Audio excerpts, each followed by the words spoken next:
Now we are going to start a series of genetics.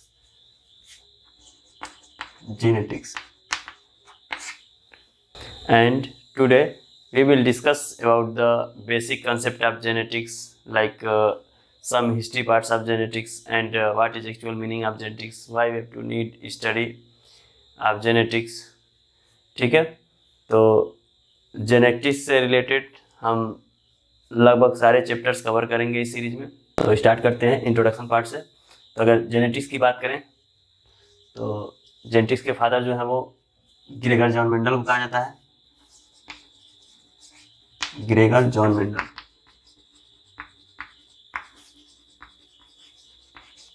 ठीक है, यह है father of genetics because he give the base or you can say pillar of genetics. It's okay. तो father of genetics कौन हो गए? Gregor John Mendel, ठीक है। और इसको डिफाइन करते हैं। It can be define as the study of heredity and variance, ठीक है। अगर सिंपल इसको डिफाइन किया जाए तो study of heredity and variance, यानी वेरिएंस और हेरिडिटी का स्टडी जिस भी सब्जेक्ट में होता है, जिस ब्रांच में होता है, उसको हम बोलते हैं जेनेटिक्स, ठीक है। इसको थोड़ा सा और अप्रोप्रिएट डिफाइन कर सकते हैं। It is the branch of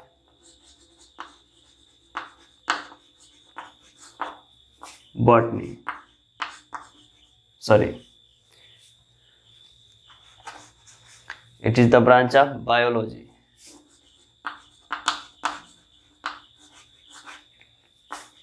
that deals with the study of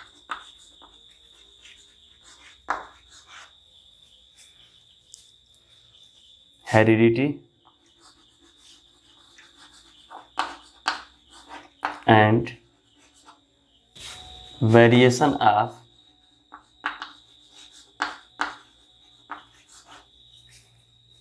inherited character,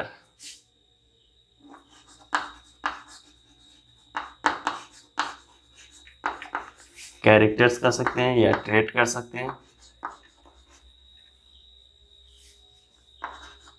ठीक है। अब देखिए दोनों डेफिनेशन में हेरिडिटी और वेरिएंस का जिक्र हुआ है, ठीक है। तो हम थोड़ा सा हेरिडिटी और वेरिएंस को जानने के लिए इसके डिटेल्स, थोड़ा सा इसका डिटेल्स देखते हैं, ठीक है। यानी इन दोनों डेफिनेशन के अकॉर्डिंग जेनेटिक्स बायोलॉजी का वह ब्रांच है जिसमें हेरिडिटी और वेरिएंस का स्टडी होता है, ठीक है। अब हेरिडिटी क्या है या वेरिएंस क्या है, वेरिएशन कैसे होता है, ठीक है, और ये वेरिएशन कैसे ये वेरिएशन कैसे इनहेरिटेड होता है, इसको जानने के लिए थोड़ा सा इसको हम डिटेल में देखते हैं, ठीक है। अब डिटेल इसका बेसिक से स्टार्ट करेंगे और डिटेल्स जाएंगे, ठीक है। तो इसके लिए हम बात कर लेते हैं बायोलॉजी की, क्योंकि डेफिनेशन में अगर बायोलॉजी का जिक्र हुआ है तो बायोलॉजी से स्टार्ट करते हैं। बायोलॉजी,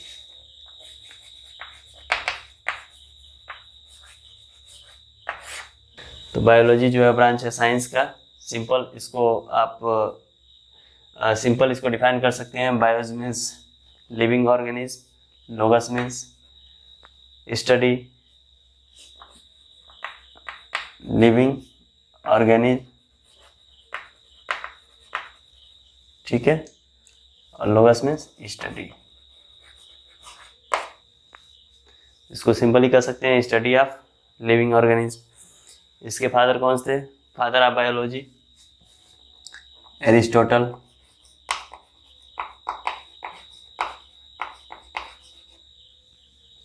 ठीक है, एरिस्टोटल। इनको हिंदी में बोलते हैं अरस्तु, नाम एक ही है एरिस्टोटल, हिंदी में बस इसको बोला जाता है अरस्तु, ठीक है। अब देखिए बात करते हैं बायोलॉजी की। सिंपल सी बात हो गई, स्टडी ऑफ लिविंग ऑर्गेनिज्म। इसको दो ब्रांच में डिवाइड किया गया है, बॉटनी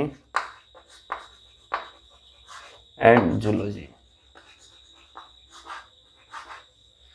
जूलॉजी में किसका स्टडी होता है?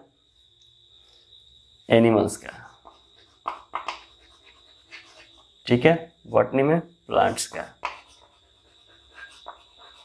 अब ये हायर प्लांट से लेके लोअर प्लांट्स तक है, इसमें लोअर एनिमल से लेके हायर एनिमल्स तक है, ठीक है, सभी इंक्लूड है इसमें।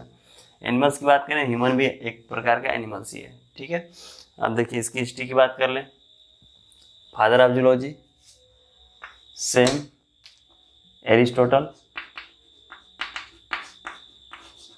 एरिस्टोटल क्यों? क्योंकि इन्होंने जब बायोलॉजी का स्टडी किया था तो ज़्यादातर इनका स्टडी जो था वो एनिमल बेस्ड था, ठीक है, इसलिए इनको बोला जाता है father of biology and father of zoology.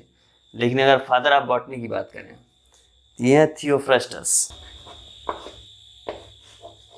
Theophrastus,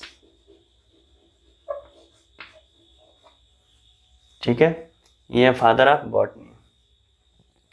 अब देखिए यहाँ पे क्वेश्चन कितने हो गए। Father of genetics Gregor John Mendel, father of biology Aristotle, father of zoology Aristotle and father of botany Theophrastus, ठीक है। अब हम आते हैं अपने सब्जेक्ट पे। अब इस जेनेटिक्स को समझने के लिए हमको एनिमल्स और प्लांट समझना पड़ेगा, ठीक है। तो अगर एनिमल्स की बात करें, तो जेनेटिक्स को समझने के लिए हमको जेनेटिक मटेरियल समझना पड़ेगा, ठीक है। उसके बाद जेनेटिक्स मटेरियल की बात करें तो क्रोमोसोम्स, डीएनए, सेल्स, यहाँ तक आना पड़ेगा। ये सेल्स क्या होता है, क्रोमोसोम्स क्या होता है, डीएनए क्या होता है, तभी हमको actual meaning of genetics clear होगा, ठीक है। तो इसके लिए हम थोड़ा सा एनिमल्स और प्लांट्स पे ध्यान देते हैं, ठीक है। सेल समझने के लिए सेल्स और डीएनए क्या होता है, ठीक है, ये तो हो गया। अगर आप किसी एनिमल्स में आप कोई भी एनिमल्स ले सकते हैं। ह्यूमंस ले लीजिए, जैसे मान लीजिए ह्यूमंस है,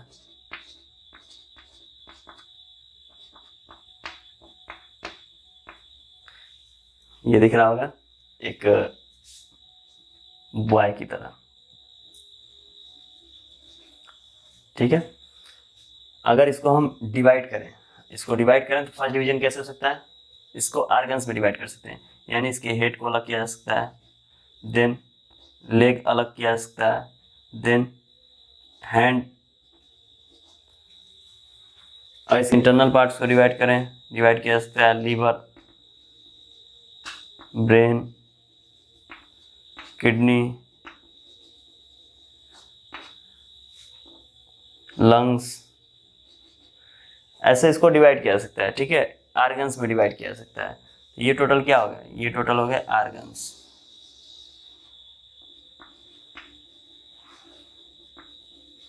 ठीक है। अब देखिए किसी आर्गन्स को डिवाइड करना हो, जैसे अगर हेड को, लेग्स को, हैंड को, या फिर लीवर को, ब्रेन को, अगर इसको डिवाइड करें तो किस में डिवाइड कर सकते हैं? यानी लीवर किस में डिवाइड कर सकते हैं? लीवर को अगर स्मॉल करना हो, इससे छोटा करना हो, तो इसको डिवाइड कर सकते हैं टिश्यू में,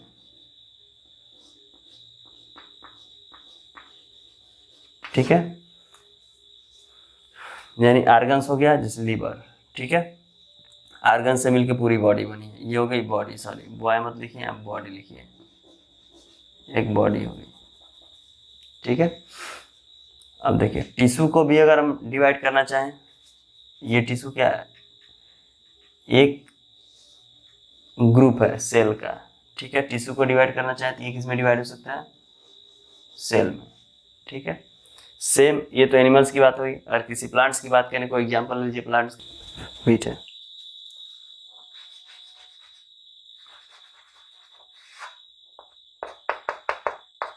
व्हीट का प्लांट है,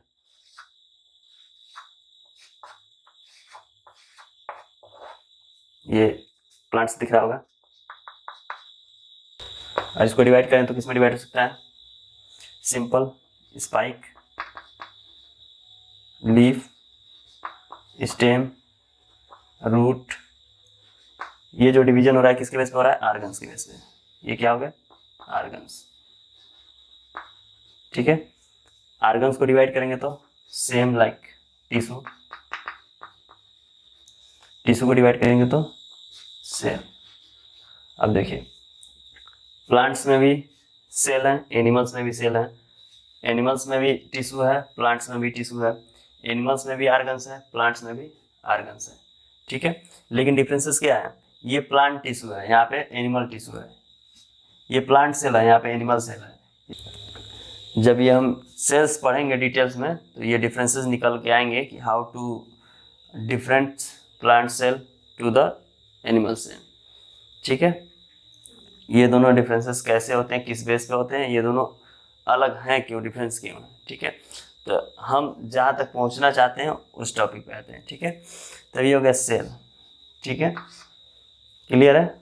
अगर हम इसका स्ट्रक्चर देखें, आर्गन्स का स्ट्रक्चर बिल्कुल आप एज्यूम कर सकते हैं, लीवर कैसा होता है, लीवर कैसा होता है, ब्रेन, किडनी, लंग्स, हेड, ये सब आप एज्यूम कर सकते हैं कैसे होता है, कैसा होता है। ठीक है, टिश्यू की बात करें, एक ग्रुप ऑफ सेल है, यानी एक सेल है और इसका एक ग्रुप है।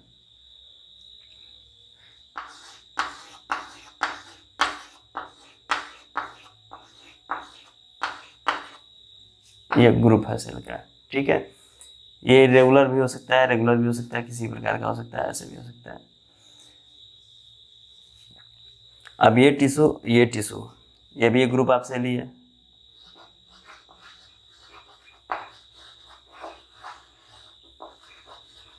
ठीक है, दोनों में डिफरेंसेस हैं, ये एनिमल सेल का ग्रुप है, ये प्लांट सेल का ग्रुप है। अब बात करते हैं सेल का।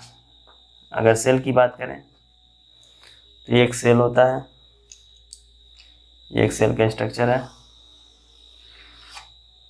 ठीक है, ये सेल इरेगुलर शेप का होता है। ठीक है, सर्कुलर अगर बात करें ऑलमोस्ट सर्कुलर, तो ये एनिमल्स में होते हैं, और थोड़ा सा रेक्टेंगुलर कह सकते हैं। इसका जो शेप होता है, दोनों शेप में भी डिफरेंसेस होता है। एनिमल सेल का शेप कुछ ऐसे होता है। ठीक है,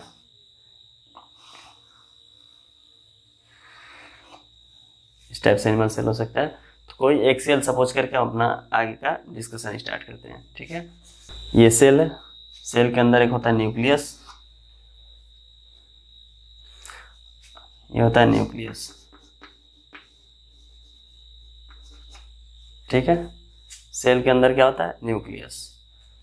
न्यूक्लियस के अंदर होता है जेनेटिक मटेरियल, इसको हम बोलते हैं क्रोमोसोम्स।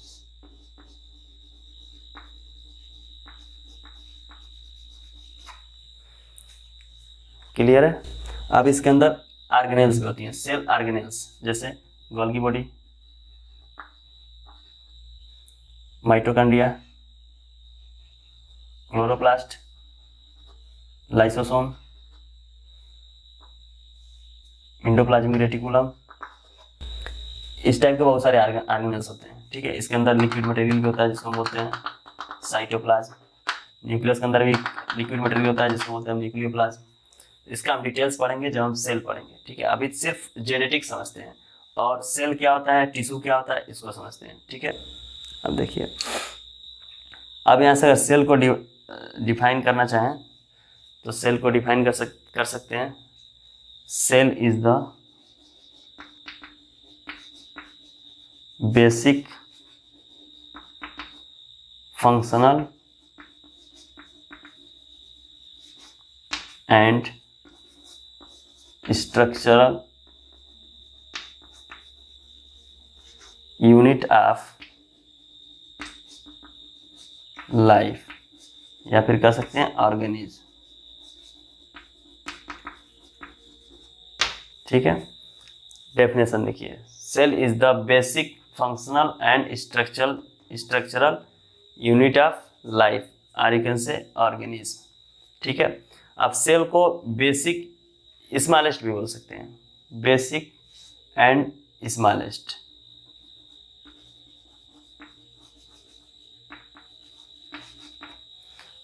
अब स्मॉलेस्ट फंक्शनल यूनिट क्यों बोल रहे हैं, क्योंकि यहाँ पे अगर देखिए तो इससे स्मॉल जो है इसके ऑर्गेनेल्स हो गए। जैसे अगर माइटोकॉन्ड्रिया की बात करें, सेल से स्मॉल है, अगर क्लोरोप्लास्ट की बात करें सेल से स्मॉल है, गोल्गी बॉडी की बात करें तो सेल से स्मॉल है, एंडोप्लाज्मिक रेटिकुलम की बात करें तो सेल से स्मॉल है। ठीक है, तो इसको हम स्मॉलेस्ट और फंक्शनल यूनिट इसलिए बोलते हैं कि अगर यहाँ पे देखें एक सेल से ग्रुप ऑफ टिश्यू बना है, यानी आप ऐसे समझ सकते हैं, अगर बॉडी को हम डिवाइड कर रहे हैं, बॉडी को कहीं से भी डिवाइड कर दे रहे हैं, यहाँ से डिवाइड किए तो हेड मिला, ये भी एक क्या है ऑर्गन्स ही है, यहाँ से डिवाइड किए हैंड मिला, ये भी एक क्या ऑर्गन्स ही है, इंटरनल पार्ट में डिवाइड किए तो क्या मिला ऑर्गन्स है, यानी इस बॉडी में हर जगह क्या मिल रहे हैं ऑर्गन्स मिल रहे हैं। अब देखिए ऑर्गन्स को डिवाइड कर रहे हैं किसी एक ऑर्गन्स को, आप बेसिक कंसेप्ट समझिए, सेल को हम बेसिक स्मॉलेस्ट फंक्शनल यूनिट क्यों कहते हैं। अब किसी एक ऑर्गन्स को अगर हम डिवाइड कर रहे हैं तो इस ऑर्गन्स को लीवर मान लीजिए, लीवर को आप कहीं से भी डिवाइड करेंगे तो आपको क्या मिलेगा टिश्यू। आप किसी एक ऑर्गन्स को कहीं से भी डिवाइड करेंगे तो क्या मिलेगा टिश्यू। ठीक है, यानी इस ऑर्गन्स को किसी भी तरह से आप डिवाइड करते हैं तो क्या मिलेगा टिश्यू। अब देखिए ये टिश्यू क्या है ग्रुप ऑफ सेल, इसको भी अभी हम डिफाइन करेंगे क्या होता है, लेकिन पहले ये समझ लीजिए। तो ये इस टिश्यू को अगर हम कहीं से भी कट करते हैं, कहीं से भी डिवाइड करते हैं तो इसमें से क्या निकलेगा सेल।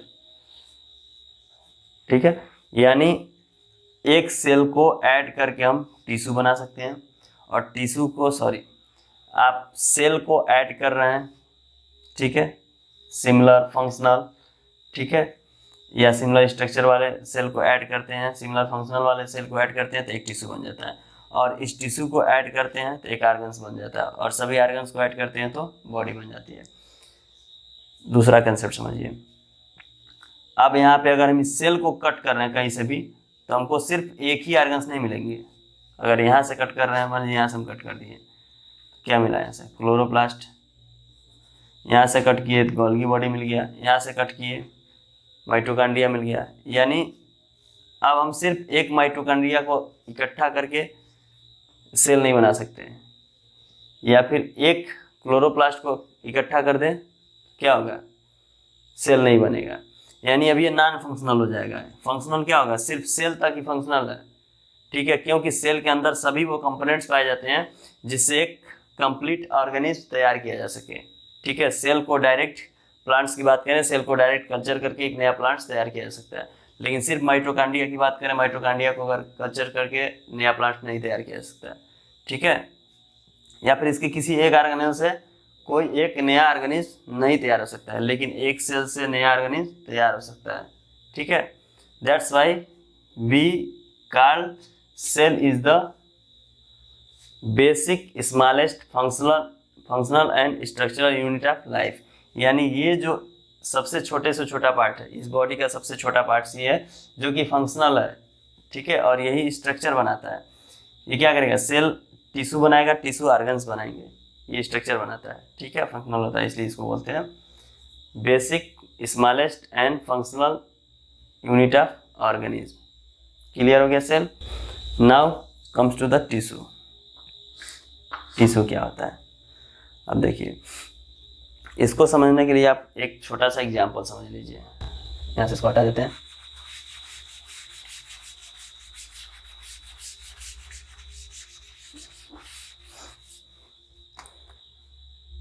एक कोई आप मकान का स्ट्रक्चर सोचिए, ठीक है,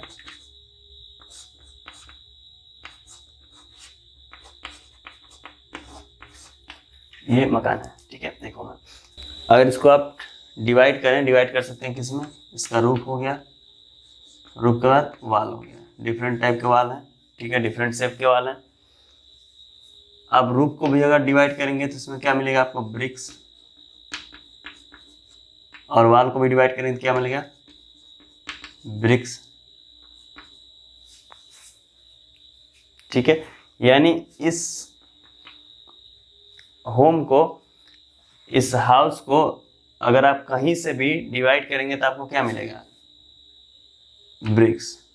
इसको भी कहीं से डिवाइड करेंगे तो मिलेगा ब्रिक्स। ठीक है, अब ब्रिक्स को अगर डिवाइड करें तो सैंड में डिवाइड हो सकता है, सैंड। ठीक है, या फिर सॉइल कह सकते हैं, सॉइल और सैंड का मिक्सचर हो सकता है, ठीक है। लेकिन सिर्फ सॉइल और सैंड से हम एक मकान नहीं तैयार कर सकते हैं, लेकिन ब्रिक से क्या कर सकते हैं, एक मकान तैयार कर सकते हैं। सेम यही कंसेप्ट इस पे है, ठीक है। अब देखिए सिर्फ ब्रिक्स की बात करते हैं, ये हो गया हमारा सेल, ठीक है। अब देखिए रूफ में, अगर ये ब्रिक्स रूफ में अगर आप इस तरह से लगा लीजिए इसको,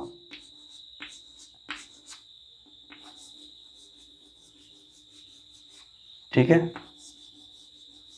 इस ब्रिक्स को हम ऐसे लगा रहे हैं। वैसे क्यों लगा रहे हैं, क्योंकि हमारे पास जो ब्रिक्स है उसका शेप इस टाइप का है, ठीक है। और मान लीजिए ब्रिक्स हमारे पास है डिफरेंट शेप का, कुछ इस टाइप का, कुछ इस टाइप का, कुछ इस टाइप का और कुछ इस टाइप का। अब ये रूफ कैसे बना है, ये रूफ हमने क्या किया है, एक सिमिलर स्ट्रक्चर वाला ब्रिक्स हमने लिया है। ये ईंट जो है सेम स्ट्रक्चर का है जिसको हमने एक साथ रखा है और ये रूफ बन गया, या फिर आप वाल कर सकते हैं, वाल भी सब लगभग ऐसा ही है, ठीक है। अब यही अगर इस टाइप की स्ट्रक्चर को हम कलेक्ट करते हैं और इसको हम एक साथ लेते हैं, ये इसका स्ट्रक्चर ऐसे बन जाता है, ठीक है। स्ट्रक्चर चेंज हो जा रहा है, ठीक है। यानी ये डिफरेंट आर्गन्स बना रहा है और ये डिफरेंट आर्गन्स बना रहा है, क्लियर है। तो सेम इसी बेस पे इसको डिफाइन कर सकते हैं टिश्यू को। टिश्यू को कैसे डिफाइन कर सकते हैं,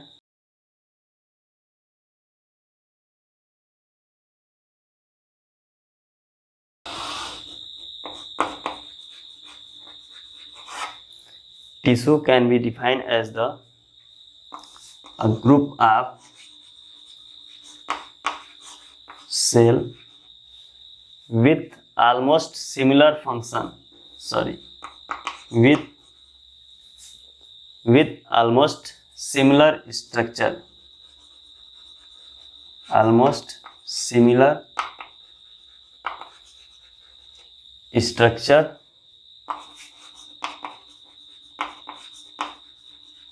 and फंक्शन।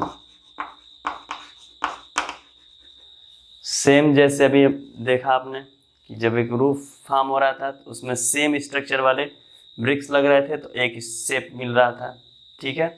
वैसे ही अगर सेम स्ट्रक्चर वाले सेल्स मिले एक साथ जिनका फंक्शन भी सेम हो, उस ग्रुप को हम बोलते हैं टिश्यू। जैसे अगर मान लीजिए आर्गन्स की बात करें, लीवर, तो लीवर में ऐसे टिश्यू हैं, एक ग्रुप है सेल का, ठीक है, कि उनका फंक्शन सिमिलर है, स्ट्रक्चर सिमिलर है, तो ये लीवर बना ले रहे हैं, ठीक है। अगर किडनी की बात करें तो किडनी में जो सेल्स हैं वो लीवर से डिफरेंस हैं, क्योंकि लीवर का काम डिफरेंट होता है, किडनी का काम डिफरेंट होता है, लंग्स का काम डिफरेंट होता है। तो इसलिए जो ये सभी आर्गन्स में जो टिश्यू हैं, इनमें जो सेल हैं इनका भी फंक्शन अलग अलग होता है, लेकिन एक टिश्यू में जितने भी ग्रुप हैं सेल के वो सभी फंक्शन में लगभग सिमिलर होते हैं और स्ट्रक्चर में भी लगभग सिमिलर होते हैं। इसलिए इसको डिफाइन कर सकते हैं, a group of cell with almost similar structure and function is called tissue, ठीक है। तब क्या क्लियर हो गया, साइंस, बायोलॉजी, सेल्स, टिश्यू, ठीक है, ये इतना क्लियर हो गया। अब देखिए, अब ये तो हो गया सेल्स, टिश्यू और ऑर्गन्स, ये सारे किस में स्टडी किए जाते हैं, जूलॉजी और बॉटनी में। अगर बात करें इसके टेक्सोनॉमी की, प्लांट्स एनिमल की टेक्सोनॉमी, एनिमल की टेक्सोनॉमी जूलॉजी में होगी, प्लांट्स की टेक्सोनॉमी बॉटनी में होगी, इसके ऑर्गन्स के बारे में, ठीक है, ये बॉटनी में, इसके ऑर्गन्स के बारे में जूलॉजी में। अब सिर्फ सेल की बात करें, चाहे प्लांट सेल हो चाहे एनिमल सेल हो, इस सेल का स्टडी जो होता है वो सेल बायोलॉजी में होता है। अब थोड़ा सा और डिटेल में जाते हैं ताकि हमको जहाँ से स्टार्ट किया वहाँ तक पहुँचने में कोई प्रॉब्लम ना हो, वहाँ तक पहुँच सकें। हमको पहुँचना है कहाँ तक, जेनेटिक्स तक, ठीक है।